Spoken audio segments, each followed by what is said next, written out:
The presiding judge sweeps in, all robes and authority, greeting the seated and slightly nervous-looking participants. We're all buckled up for what looks like a roller coaster of a paternity dispute involving not one, but two potential dads. Grab your popcorn, folks. This is going to be a wild ride. Hello, Your Honor. Hello. This is a case of Marsack versus O'Malley and Mestapay. Thank you, Jerome. You're welcome. Good day, everyone. Ms. Marsack, you admit to sleeping with two men at the time you conceived your 11-month-old son, Caden. Yes, Your Honor. Now, you state you're here today for the sake of your baby's future and Britley need to identify his biological father. Plot twist incoming. Mr. O'Malley isn't buying the Father of the Year mug just yet. He's got doubts galore thanks to Ms. Marsack's past rendezvous. With a furrowed brow, he lays out his hesitations, all while Ms. Marsack counters with a strong hunch that he's the biodad. Oh, the suspense is killing us. What's next? You won't believe it until you see it. You were sleeping with Mr. Mestapay as well. Right after me and Mr. O'Malley were together, I had met Mr. Mestapay at a party, and we were drinking, and one thing led to another, and we ended up intimate, and I honestly can't remember much of what happened. Memory lapse or tactical omission? Ms. Marsack's on the spot and drawing blanks about whether she played it safe during those crucial encounters. The court's all ears as the judge probes deeper. This paternity plot thickens by the minute. Who knew a courtroom could feel like a suspense thriller? Don't miss what happens next. It's more riveting than a season finale. So I asked for proof because she had lied to me numerous times before and her word isn't really trustworthy, at least for me. So about a week later, she sends me a letter. It looked homemade, Your Honor. I really wish I still had the picture of it. So I presumed it wasn't true. Because you asked her for some type of proof from the doctor. Yes, Your Honor, I asked for some proof. And she gave you a letter. Here comes a curveball from Mr. O'Malley. He recounts the tale of a Facebook bombshell dropped by Ms. Marsack, claiming pregnancy post their fling revival. But he's smelling something fishy, like a homemade pregnancy test kind of fishy. Trust issues are in the air, and we're not just talking about the scent of courtroom coffee. What will he reveal next? It's going to blow your mind. One day I get this message on Facebook saying that I'm pregnant and you could possibly be the father. And what were you thinking? I was like, oh, okay. I didn't know what to think. So do you remember this encounter or you don't remember it either? I remember it. Cross-country drama alert. Mr. Mestapay recalls the fateful Facebook message while chilling on the West Coast, throwing him into the potential daddy pool. He's sure of the encounter, crystal clear even, and admits protection was totally MIA. The stakes are sky high, and so is our anticipation. What's around the corner? Trust me, it's worth sticking around for. So it is a real possibility that you could be this child's father? Yes. I was constantly thinking it could be someone else's, but I wasn't too for sure because I didn't know her that well. It was just a one-night stand. It only takes one time, but...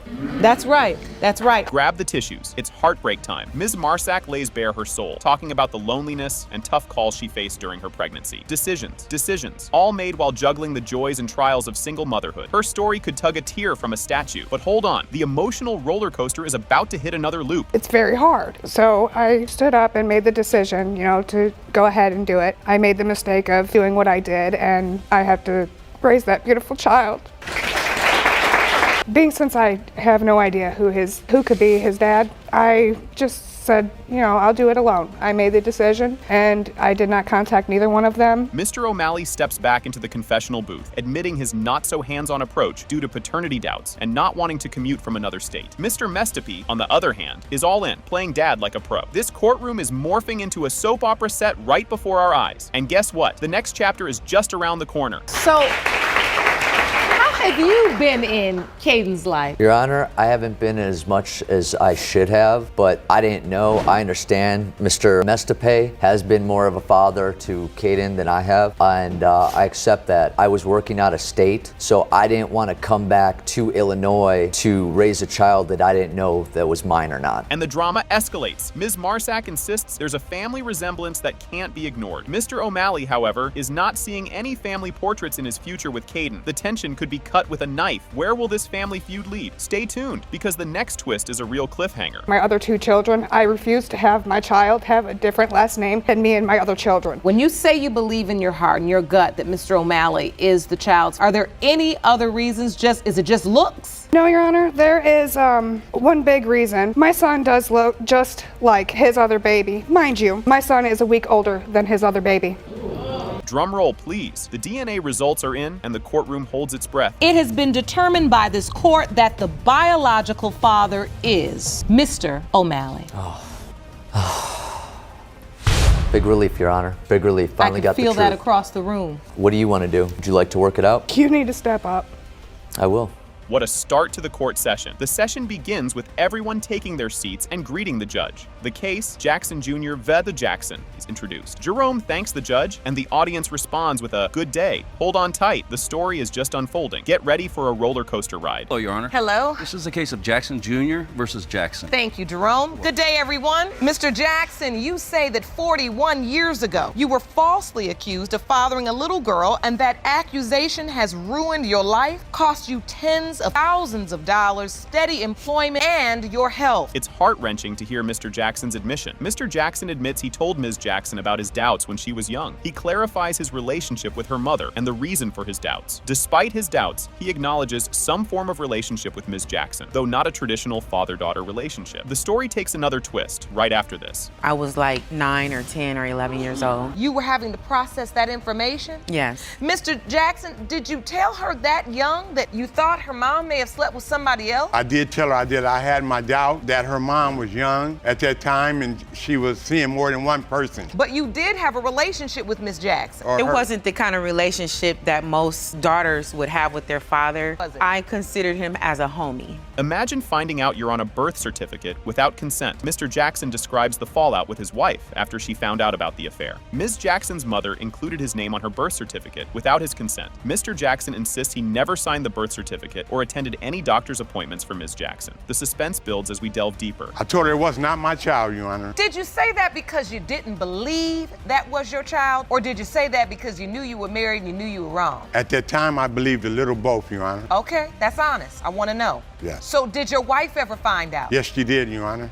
And what happened then? Did it break up your family? For a small period of time, it did, and we got back together. Who would have thought stuttering could be a family trait? Ms. Jackson's stuttering is discussed, linking it to Mr. Jackson's belief that it is a family trait. An expert, Molly Dale, confirms that stuttering can be hereditary, but varies in severity. Ms. Jackson mentions her mild stutter, attempting to navigate her speech to avoid it. The next part brings more expert insights. Serious psychological issues in my life to the point to where I've had issues with choosing functional men. I can't choose functional men because I don't know what that looks like. If I've done anything to hurt you when you were small, I apologize. But I wish you had to let me know way before now and told me. That was powerful testimony from Mr. Jackson's stepson. Mr. Jackson and Ms. Jackson provide closing statements, reinforcing their beliefs about their relationship. Mr. Jackson's stepson, King David Gabriel Johnson, testifies to Mr. Jackson's fairness in raising biological and stepchildren. He asserts that Mr. Jackson would not have denied Ms. Jackson if he believed she was his daughter. The suspense peaks as we await the DNA results. Frequently it is. There is a strong genetic component with stuttering. About 60% of people who stutter have family members that stutter as well. And then she talked about, in her testimony just recently, having to deal with a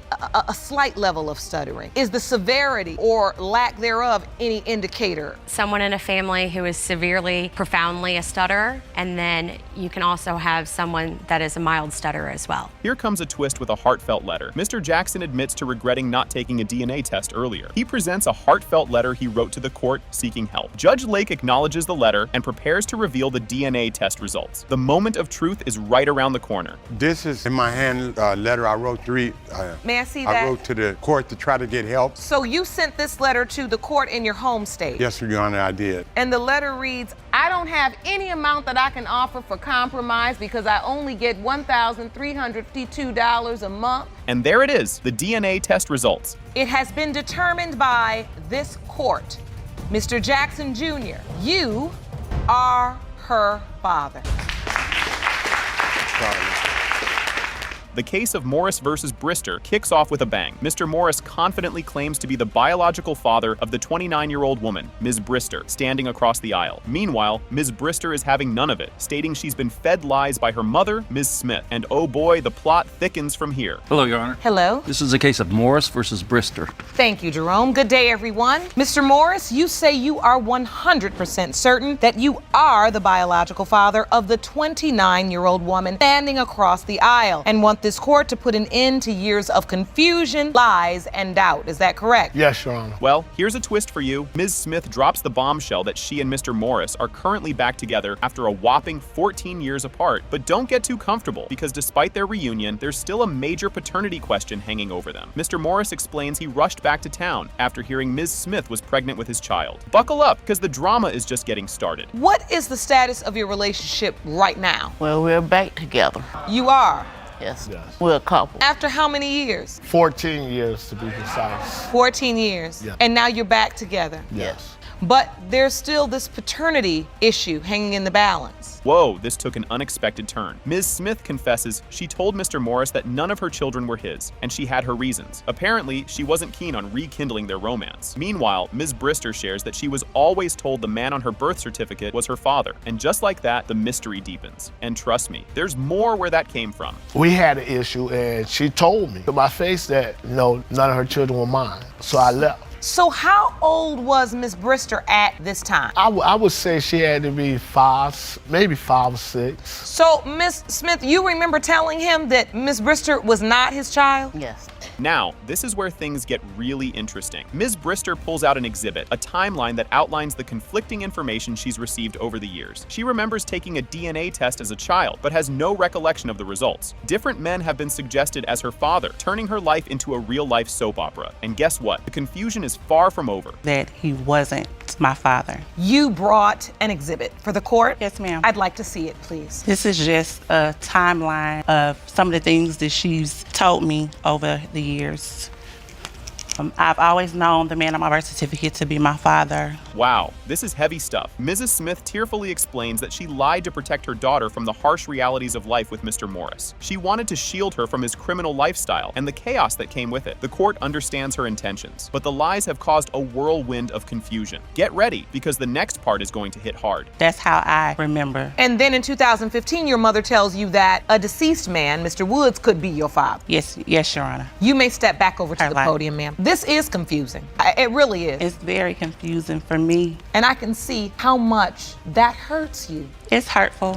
Mr. Morris drops a bombshell of his own. While he was locked up, he was served with child support papers, making him believe he was the father. He kept away from Ms. Brister to protect her from his troubled past. Ms. Brister can't help but wonder why neither he nor his family reached out to her all these years. The layers of this story just keep peeling back. When I remember when you remember her saying that the man on my birth certificate wasn't my father. So, Mr. Morris, as you look at Ms. Brewster testify and you hear her testimony, how does that make you feel? You've maintained that you thought you were her biological father all along. She's got 4 stories she just presented to the court. See, I never knew anything about those. DNA test results. Here comes the moment of truth. Judge Lake reveals the DNA test results. It has been determined by this court. Mr. Morris. Yes, Your Honor. You are not her father. What? I'm very sorry.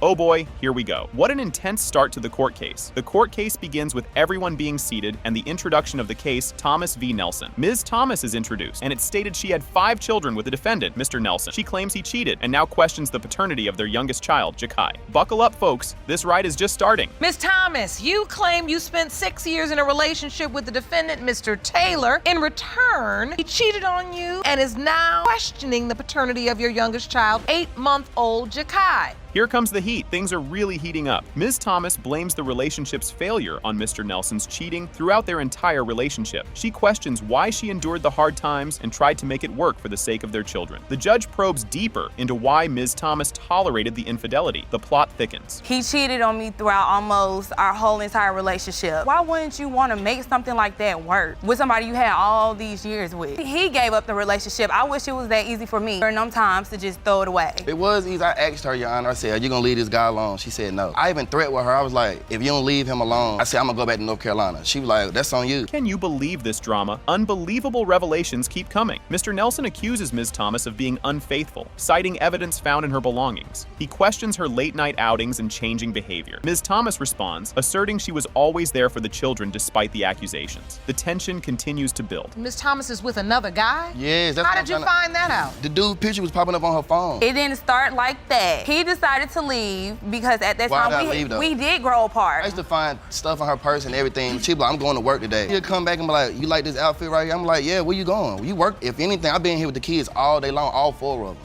Oh, this is getting good. What a twist in the narrative. The judge challenges Ms. Thomas on her narrative of a loving relationship against the backdrop of infidelity. Ms. Thomas admits to retaliating against Mr. Nelson's cheating by seeing another man. She insists it was not a pattern, but a response to his behavior. The drama escalates further. What is this? Why then do you start having other men popping up on your phone? It wasn't men, it was that one man, not men. And why? Why did you get in a relationship with this one man? As retaliation for his cheating?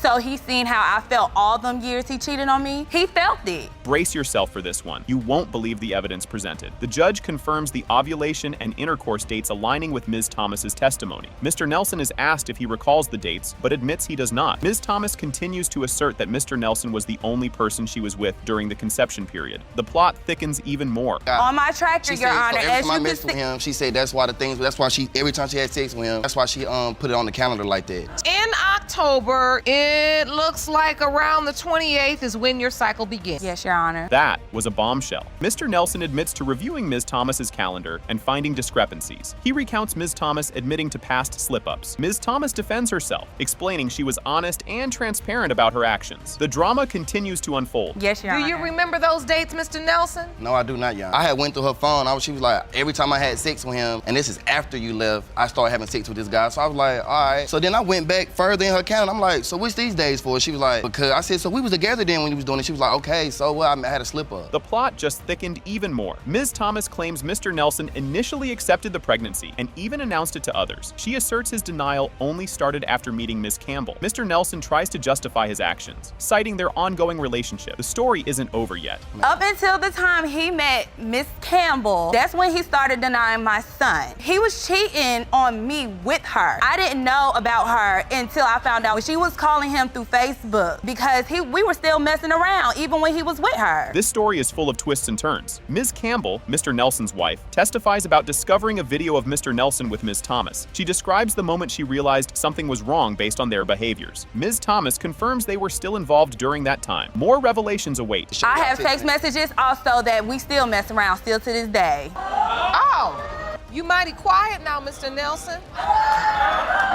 And I'm gonna tell my wife right in front of her, I apologize. My wife already knew about it. She had caught me. It was a video and everything. She caught phone. He's apologizing now because he got caught. All right. What an intense moment in court. Ms. Campbell reveals finding the video dated around the time Ms. Thomas came to Greensboro. She describes her suspicions and the confrontation that followed. Mr. Nelson acknowledges his wife caught him with Ms. Thomas. The tension only increases. It's a video I found. The video is dated April 3rd, which would have been, I guess, the first day or so that she had showed up in Greensboro. All I know is I saw her demeanor when she came around. She was kind of like high-stepping. I'm like, okay, this is a person that's supposedly supposed to be so hurt. Like, why is she grinning? And then I saw his demeanor and he looked guilty. Another twist in the narrative. The judge emphasizes the emotional toll on all parties involved, highlighting Mr. Nelson's manipulative behavior. She confronts both women about their roles in the ongoing situation. The audience reacts to the revelations. The drama intensifies. No, I made a slip up. He had plenty of slip-ups. He's comfortable from going from wifey side chick. No, I'm not nobody's side chick because your husband is the one that tells me he wants to leave. But that makes you a chick. No, it does not. Wait a minute. No, it does not. Listen. No, it does not. He told me he married you out of spite.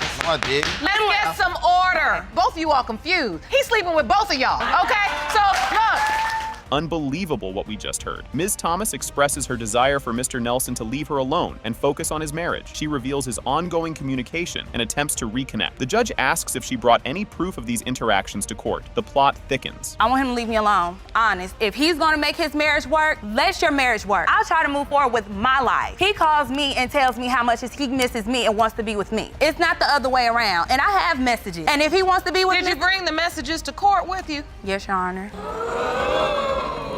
That was an intense confrontation. The judge confronts Mr. Nelson about avoiding the conversation and his responsibilities. Ms. Thomas insists on being left alone to move forward with her life. The judge emphasizes the emotional manipulation at play. The story continues to unfold. I just want him, if he's gonna make it work, leave it alone. She hasn't done anything personally to me. In all honesty, everything between the two of us is strictly emotion, right? Honestly, I don't feel no way. Yes, you do. If you're gonna make your marriage work, leave me alone. Stop. What an intense moment in court. The judge reads the DNA test results. It has been determined by this court. Mr. Nelson, you are the father. face. Ms. Moffett shares with the court that she always believed Mr. Johnson was her father until 2 years ago when she received a message from another man claiming to be her biological father. This message has caused her significant confusion and emotional distress. She is seeking a paternity test to resolve the paternity question. Just wait until you hear what's up next. Ms. Moffett, you always believed the defendant was your dad until 2 years ago when you received a message from a man claiming to be your biological father. You are tired of the confusion and are petitioning the court for a paternity test to prove the defendant is your dad. Just when you thought it couldn't get more complicated, Mr. Johnson expresses his doubts about being the father due to the mother's behavior and his uncertainty about his paternity. He indicates that the plaintiff's mother had relationships with multiple partners, which contributed to his skepticism. His doubt has led to the need for the court's intervention. Brace yourself. The next revelation is a doozy. Mr. Johnson, you say the plaintiff's mother played game and unfortunately have substantial reason to doubt paternity. Is that correct? Yes, Your Honor. Ms. Moffett, you received a message from another man? Yes, ma'am. Tell that story. This testimony really throws a spanner in the works. Mr. Johnson narrates his previous romantic relationship with Ms. Moffett's mother, which was complicated by his marital status and their secretive meetings. He admits to having concurrent relationships during the time Ms. Moffett was conceived, which fuels his doubt about his paternity. Their secret relationship and his existing doubts play a significant role in the paternity case. What comes next will knock your socks off. And you were always told Mr. Johnson was your father? Yes. And this phone call out the blue, this message? Yeah, just like where'd it come from? Like all of a sudden, out of 2 or 3 years. Mr. Johnson, tell me why you have doubts. 2 other guys was, at the time was dealing with Miss Moffett, and I just had doubts that I was her biological father at the time. I didn't know. I really didn't. I didn't know if I was the father or not. The plot thickens with this bombshell. Ms. Moffett recounts the circumstances around her pregnancy, revealing that she was sexually active with Mr. Johnson and another man, Mr. Saunders, around the same time. She was unsure of the paternity, but informed both men that they could be the father. This revelation is crucial as it sets the stage for the paternity confusion affecting all parties involved. The next part adds even more to the drama. You're not going to want to miss it. Tell the court what happened when you found out you were pregnant. I wasn't sure who was the father because I had went out to Maywood, and at that time Mr. Johnson was at work, so I stayed around so we could see each other. But in the meantime, I had went to one of my friend houses named Mr. Saunders, which I was dating before Mr. Johnson. Basically, I ended up having sex with him that day and Mr. Johnson at the same time. Here's a moment that changes everything. Following the birth of her child, Ms. Moffett informed both Mr. Johnson and Mr. Saunders that they could be the father based on the timing of their relationships. Mr. Saunders immediately claimed the child upon seeing her, although Ms. Moffett had doubts about this claim. This moment highlights the ongoing uncertainty and the emotional strain on Ms. Moffett as she navigates the relationships with both men. The tension is about to go through the roof, so stay tuned. You brought it to him, and what did you say when you brought the picture? I told him, I said, here's Rissa, and here's your child, that you could be possible father. And also I did let him know about Mr. Saunders at the same time. Oh, you did? Yeah. Mm-hmm. You brought him this picture and said you could be the father. Yes. And there's also another potential father, Mr. Saunders. Is that what you said? Yes, Your Honor. And so then did you have doubt at that point? Mm-hmm. Big time. You won't believe the turn of events here. Ms. Moffett explains her decision to finally seek clarity about her daughter's paternity, emphasizing the emotional toll the secrecy has taken on Nerissa. She expresses a desire for her daughter to have a clear understanding of her familial ties to facilitate emotional healing and relationship building. This is pivotal as it underscores the impact of the paternity uncertainty on Nerissa's well-being. The revelation that follows is truly moving, and it's a tearjerker for sure. Who her biological father is and need closure, so she won't be torn between 2 fathers, so she can have clarity and just go on, and they could build a bond. She has other siblings out there that she needs to meet, and because they never did believe that Nerissa was his anyways. But your family never believed that Nerissa was your biological child? Right. Mm-hmm. They don't believe it. This moment is a real game changer. The court reveals that. It has been determined by this court. Mr. Johnson, you are her father. Yes! Oh my God. The court session begins as the judge allows everyone to be seated and the case of Rose versus Jefferson versus Power is announced. Just when you thought it was straightforward, get ready for some wild twists. This is a case of Rose versus Jefferson versus Power. Thank you. You're welcome.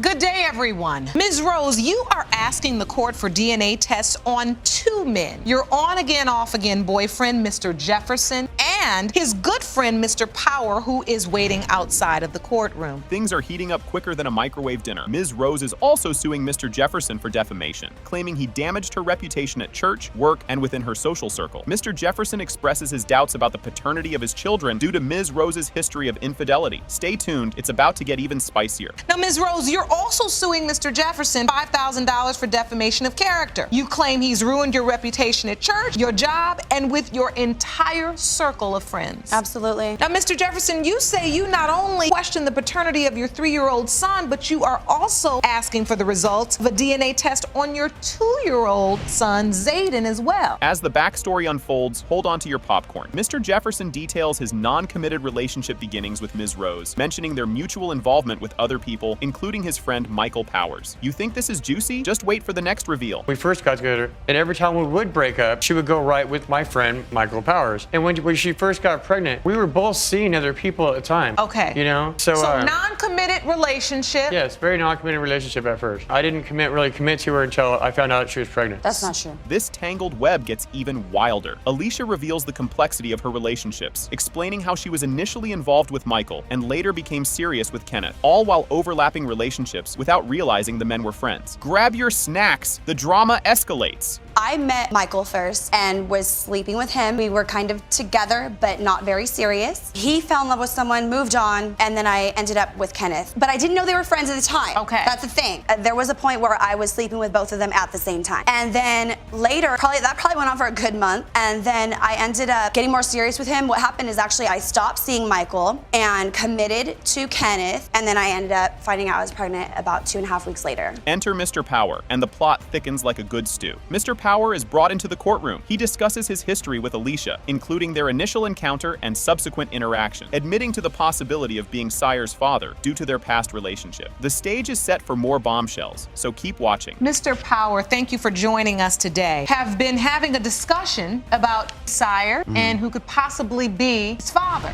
We have learned from Ms. Rose that she was in fact sleeping with you and Mr. Jefferson. You two are friends, right? Best friends. Best friends. Yeah. Around the same time. You believe that you potentially could be Sire's father. Without a doubt. The emotional roller coaster hits a steep drop. Emotional turmoil surfaces as the parties discuss the impact of the relationship dynamics on their lives and the well-being of the involved children, highlighting the strain caused by jealousy and insecurity. As the courtroom drama peaks, the DNA results are about to be unleashed. I want to cry right now. I've betrayed my best friend, man. I'm looking at your face and you look emotional. That's why I asked you, you really feel bad. That's your best friend. 20 years.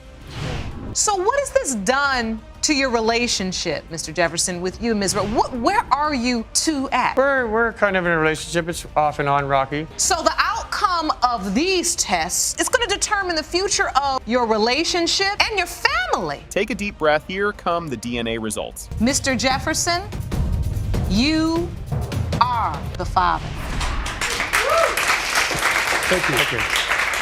The case of Smith versus father. Can you believe this? Miss Smith spills the beans about her turbulent love life to the entire court. She was married, but amidst her crumbling marriage, she found solace and a bit more with Mr. Bailey, her on-again, off-again flame of 8 years. This affair peppered through her marriage, stirring up a paternity puzzle for poor little Tamia. And guess what? It's about to get even juicier. Hold on to your seats, folks. Judge Lake is turning up the heat, demanding crystal clear honesty. Judge Lake probes Miss Smith about her liaisons during Tamia's conception window, admitting to just 2 encounters.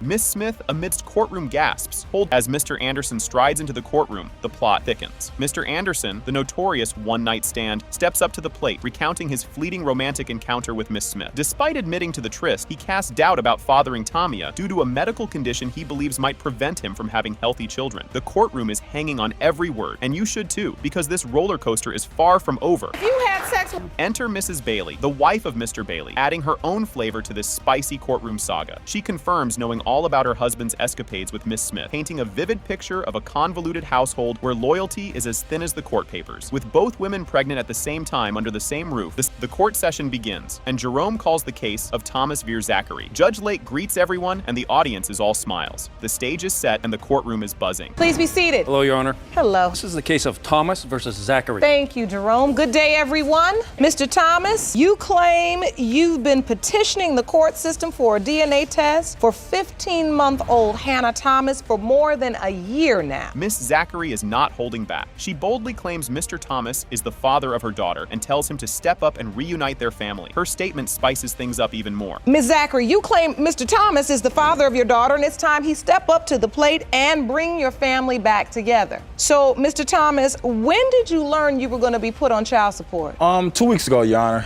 I went to the mailbox thinking I'm getting a check, and Mr. Thomas throws a curveball about the pregnancy timeline. He thinks it progressed too quickly for the dates Ms. Zachary mentioned. Ms. Zachary reveals she was carrying twins, explaining her rapid size increase. Surprises keep coming. I never received any paperwork at all. She said she was between 3 to 5 weeks. I believed her with 3 to 5 weeks. We got back together in August. We were having a lot of makeup sex, you can say. So I'm like, okay, yeah, it's probably my baby. If it's 3 to 4 weeks, 3, 4, 5 weeks, it all adds up. It's possible, you know? So you're doing the calculation in your mind, and you say if this baby was conceived in August. Yeah, after a couple months, I'm looking like, wow, she's getting kind of big, kind of fast. She's, 5, 6 weeks. What's going on? Mr. Thomas digs deeper into the pregnancy mystery. He saw a doctor's note suggesting the pregnancy was more advanced than he thought, fueling his doubts. Get ready for a big revelation. Hold on, wait a minute, y'all. No. So when you were at the doctor's appointment with her, yes, the doctors asked her, encouraged her to stop smoking, but you also got a look at the paperwork. No, he did not. And when you saw it, it had... I received the paperwork in my hand, and it had to be between 13 and 15. And at that time, when you were at the appointment, how many weeks did you think? Supposed to be around 9 weeks at the time. This is going through your head. And it's just everything that's been building up. It just was building up and building up like, okay. Skeletons tumble out of the closet. Ms. Zachary admits to being with another man during a brief separation, intensifying Mr. Thomas's doubts. The drama keeps unfolding. During the whole pregnancy, I was with him. I was honest about everything with him. She was correct about that. She was honest. What did she say? At the beginning of August, she told me when we got back together, she told me, oh yeah, I've been having unprotected. I told you before.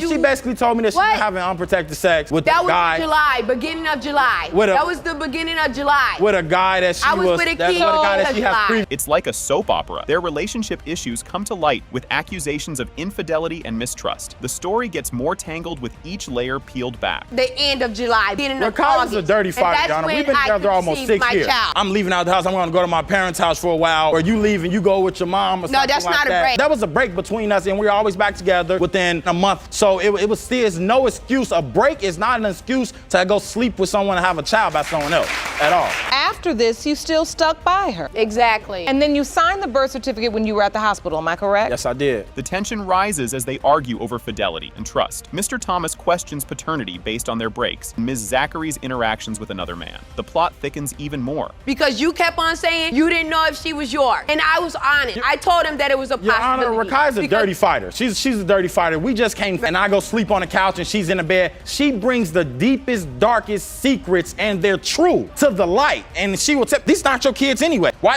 you helping take Wait a minute, hold on. Really? At some point, she Really? said that to you? Yes, to my face. We had twins. Hannah is a twin. It was Hannah and Heather. Mr. Thomas's uncle, Pierre Hill, steps in. He doubts Mr. Thomas's paternity based on the child's looks and a picture Ms. Zachary showed him of another man. The drama escalates. Mr. Hill, you are Mr. Thomas's uncle. What do you know about this situation? You know what, Your Honor, this whole situation is just crazy, like fighting to the arguing and stuff like that. I don't think that he is the father of Hannah. And the reason why is because she just don't look like him. And another reason, one time me and, Kaya was hanging out in the house, they had got into it. I left to get some air. The court dives into evidence, including text messages, raising more questions about the child's father. Their complicated relationship history clouds the issue further. Mr. Thomas was going through my phone, and that's how he knew. So are admitting that you have a person logged into your contacts as Hannah's dad. No, I do not. So this isn't from your phone. I don't know what that document is. That's a screenshot of a text message that's been printed out, Your Honor. What's the number? 224, and then it's 572, and we can't say the rest. That's possible that's his number.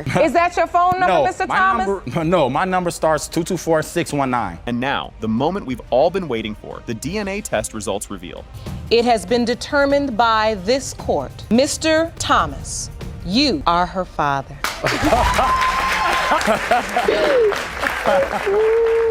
relationship. So, here we go. Amber Thayer, in a bold move, has dragged her hubby, Mr. Thayer, into paternity court. It's not just a casual date. She's here to confirm he's the real dad to not one, but two munchkins, 19-month-old Cadence and 3-year-old Matthew Jr. It's kind of her last-ditch effort to glue what's left of their marriage back together, while also proving a major point about paternity. Talk about drama, right? Stay tuned, because this is just the warm-up. Ms. Thayer, you are here today in hopes of saving what is left of your marriage. In doing so, you've summoned your husband, Mr. Thayer, to paternity court, prove that not only did he father your 19-month-old daughter, Cadence, but also your 3-year-old son, Matthew Jr. Is that correct? Yes, Your Honor. Hold on to your seats. Judge Lake gets right to the point, asking Mr. Thayer if he's ready to pack up his marriage today if the kids turn out not to be his. Spoiler alert, he totally is. He trusts his wife about as far as he can throw a piano, which isn't very far at all. This courtroom might just turn into a reality show stage. And guess what? The excitement is just starting. You say you absolutely do not trust your wife, and you are prepared to get a divorce today when the results reveal that either one or both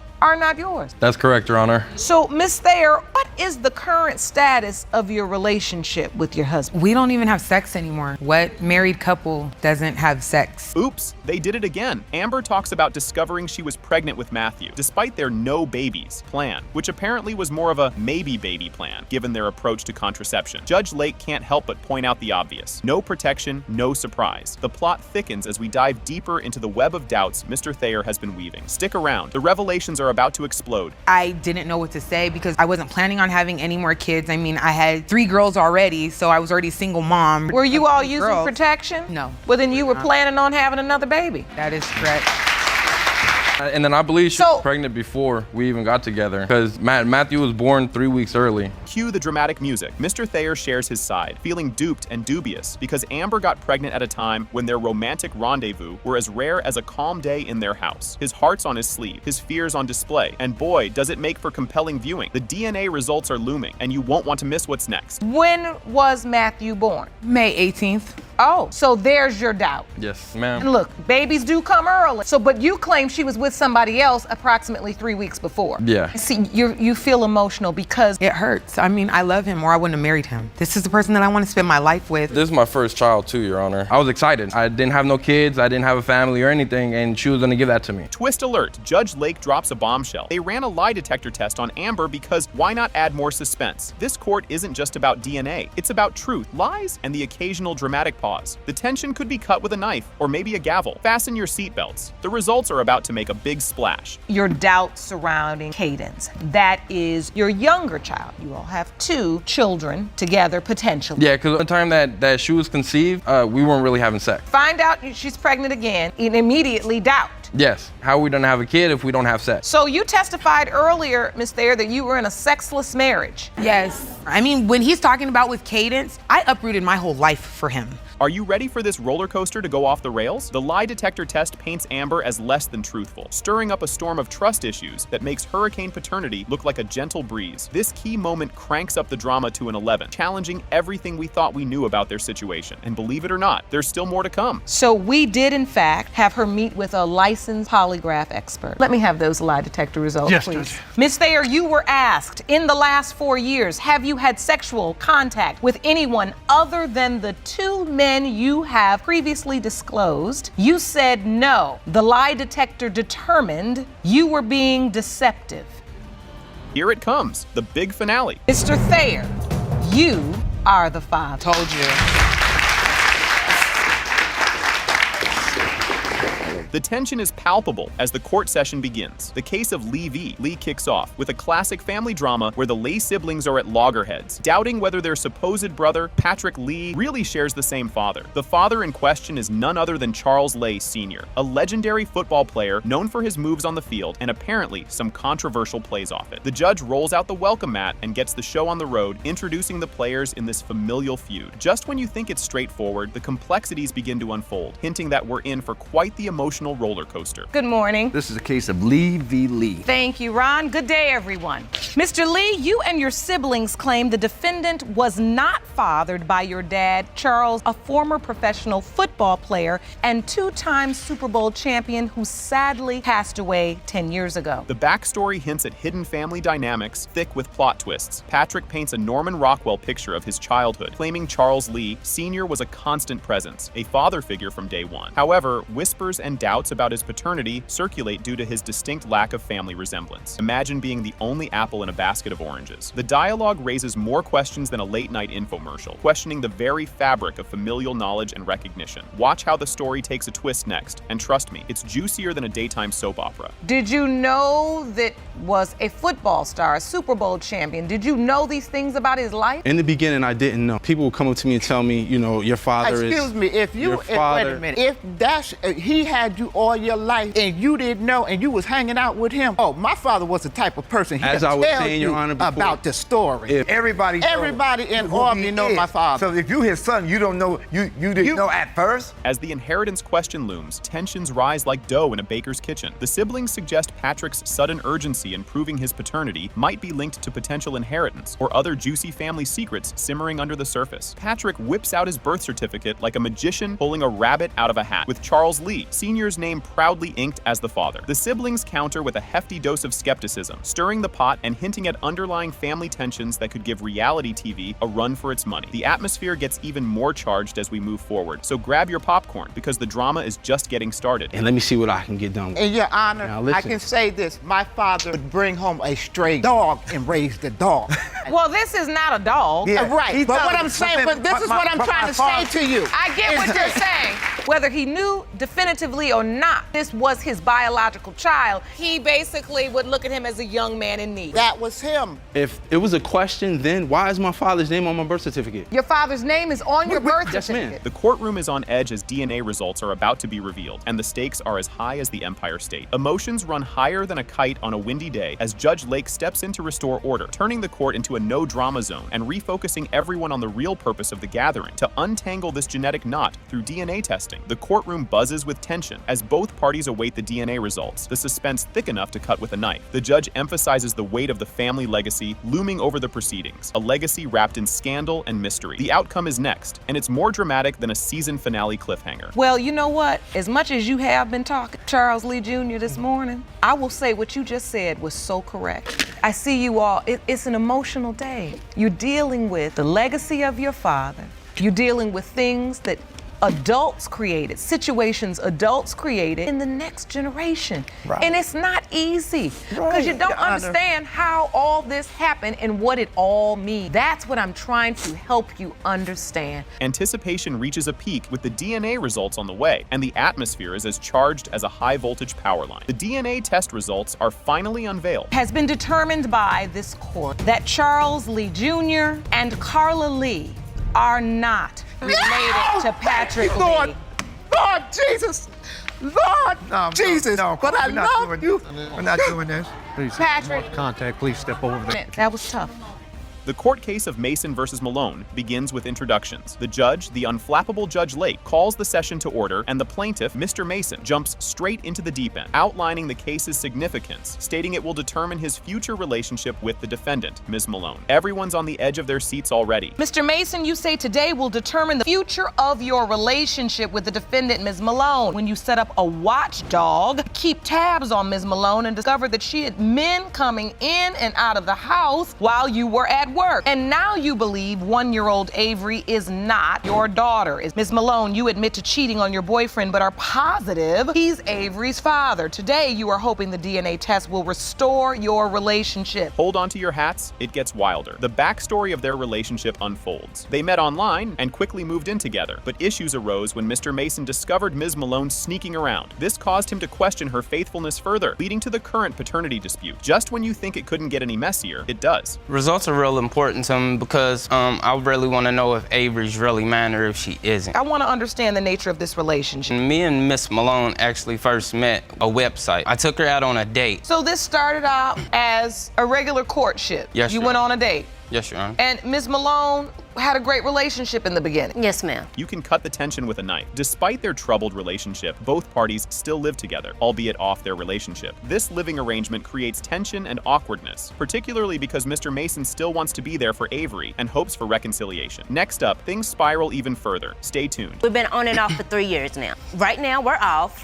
Are you living together? Yes, ma'am. Yes, Your Honor. You're off, but you live together? Yes, Your Honor. It's been like that. How's that work? It's real awkward there for the kids, and because I still love Miss Malone, and I was hoping that we could work it out. So that's why today's results are so important, because truthfully, when I say your relationship is on the line, I mean, you all are still living in a home together. Yes, Your Honor. Grab your popcorn. Here comes the kicker. The court discusses the implications of Ms. Malone's actions during the conception period. Ms. Malone acknowledges being unfaithful during this critical time and not using protection, which raises serious doubts about Avery's paternity. As the DNA results loom, the anticipation is through the roof. When you found out you were pregnant, did you tell the other guy it could possibly be his child as well? Yes, Your Honor, I did. When you told Mr. Mason you were pregnant, did you also say to him, and you know because I cheated, it could possibly be the other guy's child as well? Yes, Your Honor. I had to find out about the other guy from waking up out of my sleep, Your Honor. No, Your Honor, he did not. What happened? I overheard a conversation between her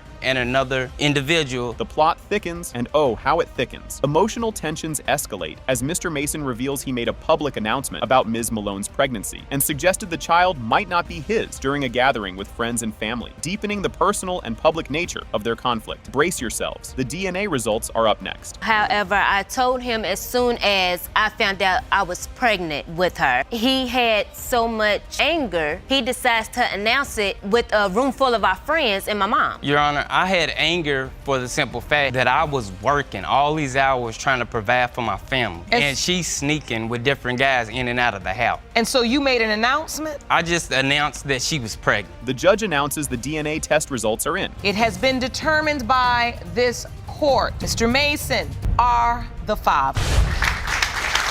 This is a mess. You have to at least be committed to co-parenting and learning how to raise children you do have together well, learning how to be committed to leaving each other alone. And if you're gonna be in a relationship, you need to figure out how to be committed in the relationship. If he doesn't step up, I'll still take responsibility.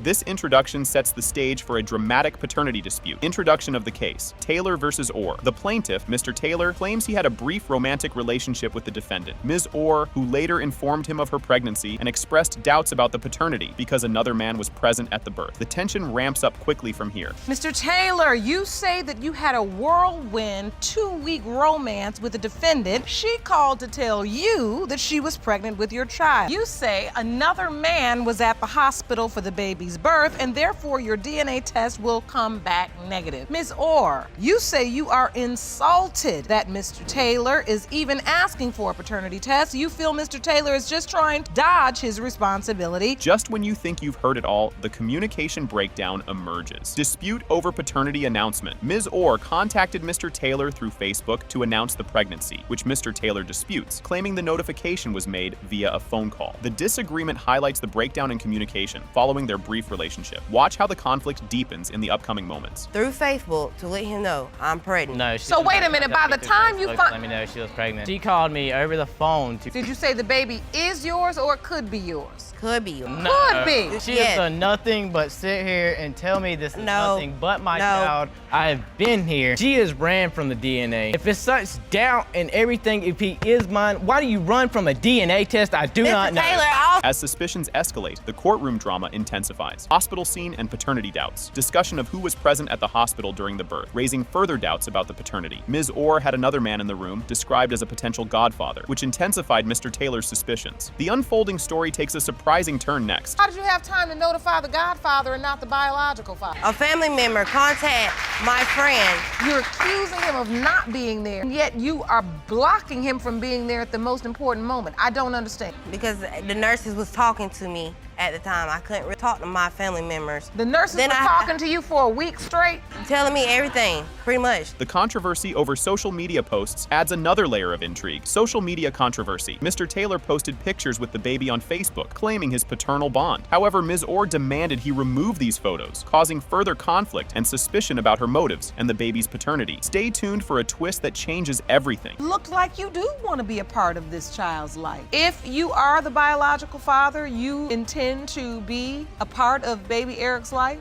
I've been here since I found out about him. I was not raised up with my dad. I did not know of my dad until I was 14 years old. For the fact of she tell me until Eric was a week old, I am unbelievably shocked. I do not know why. I do not know why I deserve it. Genetic traits come into play, adding scientific intrigue to the emotional drama. Genetic characteristics as evidence. Discussion about whether a genetic trait, a crooked penis, could link Mr. Taylor to the baby, with a medical expert clarifying that while possible, it is not a definitive indicator of paternity. What comes next is a moment everyone's been waiting for. Saying the child had a crooked penis, and I have a crooked penis. She asked me if I had one. I said yes. She said, so how can you deny that this is your son?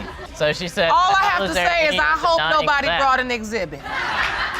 Your Honor, my son could not get circumcised because he was over 90 degrees. Did you say that your baby has a crooked penis? And that was a point of proof? No, Your Honor, not a point of proof. She's lying, Your Honor. The DNA test results bring a dramatic climax to the intense narrative. DNA test results revealed. It has been determined by this court. Mr. Taylor, you are not the father.